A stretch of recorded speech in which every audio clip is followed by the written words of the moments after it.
A man named Ivar Kreuger controlled 2/3 of the match production on planet Earth. He lent more money to European governments than the United States did. And then, on a spring morning in a Paris hotel room, he lay down on a bed, unbuttoned his suit jacket, and put a bullet through his own heart.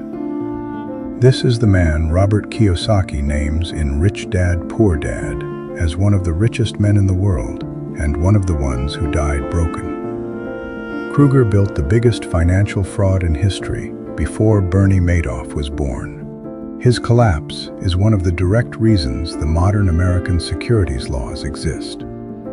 In the next 12 minutes, we are going to walk through exactly how a Swedish engineer with a matchbook and a grin conned Wall Street and 11 national governments, and why Kiyosaki uses him as a warning about the money you are earning right now. Ivar Kreuger is born in 1880 in Kalmar, Sweden, into a family that owns 2 small match factories. He is brilliant with numbers and restless with life. He earns 2 engineering degrees before he is 20, and then he sails to America. He works construction in New York, Chicago, and New Orleans. He helps build early skyscrapers, and he watches how American money moves, how American investors trust a quiet man in a good suit with a good story. He files that lesson away. By his early 30s, he is back in Sweden, running the family match business. He does not try to outcompete his rivals. He buys them, country by country, factory by factory, until his company, the Swedish Match Company, controls somewhere between 60 and 75% of every match struck on the planet. In this era, that is not trivial. Every stove, every lantern, every cigarette, every furnace starts with a match. Kreuger owns a monopoly on the beginning of every fire in the modern world. But he wants more. Europe has just come out of the First World War. Germany, France, Poland, Hungary, Romania, Yugoslavia, Greece, Latvia, Estonia, Lithuania. They are all bankrupt. Kreuger walks into finance ministry after finance ministry with a simple offer. Give me the exclusive monopoly on selling matches in your country for the next 50 years, and I will hand you a loan today, often for tens of millions of dollars in cash. Country after country signs. Kreuger becomes the private banker to half of Europe. To fund those loans, he sells bonds and preferred shares on Wall Street. American investors love him. He pays a steady dividend, year after year, without fail. At the peak, 1 in every $8 an American invests in a foreign security is invested in a Kreuger company. His fortune, at its peak, is estimated at around $100 million, roughly $30 billion in today's money. He owns homes in Stockholm, Paris, Berlin, and New York. He controls more than 200 companies. He is on the cover of Time magazine. He is called everywhere the Match King. And underneath all of it, almost every single number is a lie. The dividends he is paying his American shareholders are not coming from match profits. They are coming from the next round of bonds he sells. Every dividend check is paid by the next investor who buys in. It is, in plain language, a Ponzi scheme, the largest one the world has ever seen. To fill the accounting holes, Kreuger creates hundreds of shell companies in tax havens where no auditor will look. He shifts assets between them on paper. He inflates the balance sheets. And when the numbers still do not add up, he does something almost cartoonish. He forges bonds. He personally prints 42 Italian government treasury bonds, supposedly signed by senior Italian officials, worth about $142 million, and uses them as collateral to raise more money in New York. The signatures are his own. There is no Italian loan. It does not exist. Then, in 1929, the American stock market crashes. new investors stop buying. And a Ponzi scheme, once the inflow stops, dies quickly. By early 1932, Kreuger is out of options. His American bankers and auditors have started asking questions his answers can no longer cover. On the 12th of March, in his apartment on Avenue Victor Emmanuel in Paris, he buys a pistol, walks upstairs, lies down on the bed, and shoots himself through the heart. He is 52 years old. When the auditors finally crack open his books, the size of the fraud is so large it takes them years to map. Investors lose the equivalent of hundreds of billions in today's money. The scandal is one of the direct reasons the United States Congress passes the Securities Act of 1933 and the Securities Exchange Act of 1934, the two laws that create the modern SEC. The Match King was one of the richest men in the world. Within 24 hours of his death, his personal net worth was effectively zero. Now here is where Robert Kiyosaki enters the story.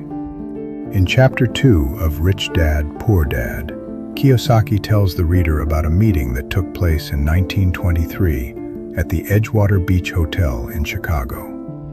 9 of the richest men in the world gathered in that room. The president of the largest steel company, the greatest bear on Wall Street, a member of the president's cabinet, and, alongside them, the head of the world's greatest monopoly. That last man is Ivar Kreuger. Kiyosaki's point is brutal. 25 years after that meeting, most of those men were dead broke, in prison, or by their own hand. Kreuger was one of them. The richest men in the world could not keep what they had made. And that is the lesson Kiyosaki hammers into the reader across the entire book. It is not how much money you make. It is how much you keep. Kreuger, on paper, made $100 million. He had access to more capital than most European countries. He could have quietly bought 1% of every profitable company on the New York Stock Exchange and lived like a Swedish prince for 4 generations. Instead, he leveraged everything he made to make more and forged bonds to cover the shortfall. He did not keep anything. He rented his fortune from investors who eventually came asking for it back. This is the pattern Kiyosaki spends an entire book warning about. High earners who cannot hold on. Doctors, lawyers, athletes, executives. People who make what looks like a fortune every year and end up with almost nothing when the earning stops. Because wealth is not the money that moves through your hands. Wealth is the money that stays. Kreuger is the extreme case, but every high earner who leases the lifestyle, who leverages the balance sheet, who spends future money to fund present prestige, is walking a shorter version of the same road. The math is the same, only the scale is different. If this idea is landing, hit subscribe. Yield Tales tells one of these stories every week, and this season is entirely built around the lesson Kreuger learned too late. Slow down here. Most viewers will hear this once and not internalize it. Kreuger did not fail because he was stupid. He was one of the sharpest financial minds of his era. He did not fail because he was lazy. He worked 18-hour days for 2 decades. He failed because he confused income with wealth. Every dollar that flowed through his empire was borrowed against, leveraged, or already promised to someone else. He was operating a fortune the size of a country, and he did not own $1 of it free and clear. I'll be honest, most viewers watching this are, in a much smaller way, doing a version of the same thing. Not with forged Italian bonds, with credit cards that fund the lifestyle the paycheck does not, with car payments that quietly eat the raise, with a mortgage stretched to the last dollar the bank would approve, with a portfolio bought on margin because the returns look better on the leveraged side. The scale is different. The pattern is identical. The scariest sentence in the Match King's story is this. On the day before he pulled the trigger, Ivar Kreuger was listed on the front page as one of the 11 richest men on Earth. 24 hours later, the true number was 0. Nothing about the world had changed. The only thing that changed was that people finally started asking to see the money. So what do you do with this, right now, in the economy we actually live in? 3 concrete moves you can start practicing today. 1. Track your keep rate, not your pay rate. For the next 90 days, at the end of every month, write down 2 numbers, what came in and what actually stayed in your accounts and investments after the month closed. Divide the second number by the first. That is your keep rate. Kiyosaki's entire book is a fight to move that number up. Most people who feel broke on a good income have never measured it once. 2. Audit your leverage before you audit your returns. Pull up every debt you carry. Credit cards, car loans, student loans, mortgage, any margin balance. Now ask the Kreuger question. If the income stopped tomorrow, how many months could I service this debt out of savings before something breaks?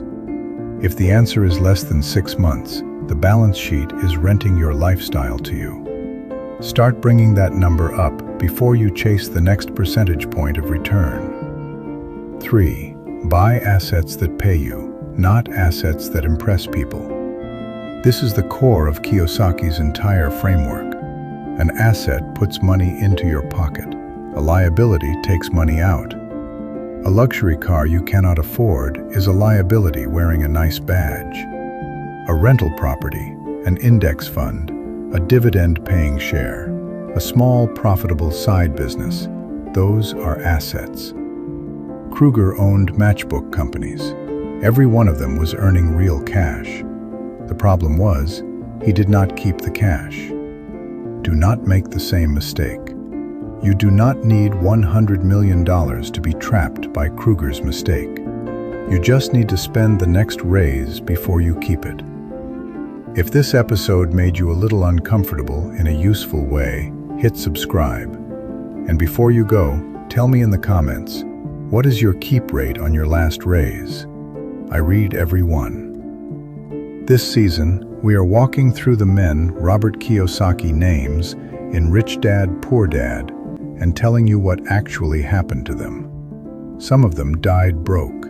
Some of them died with more money than most countries.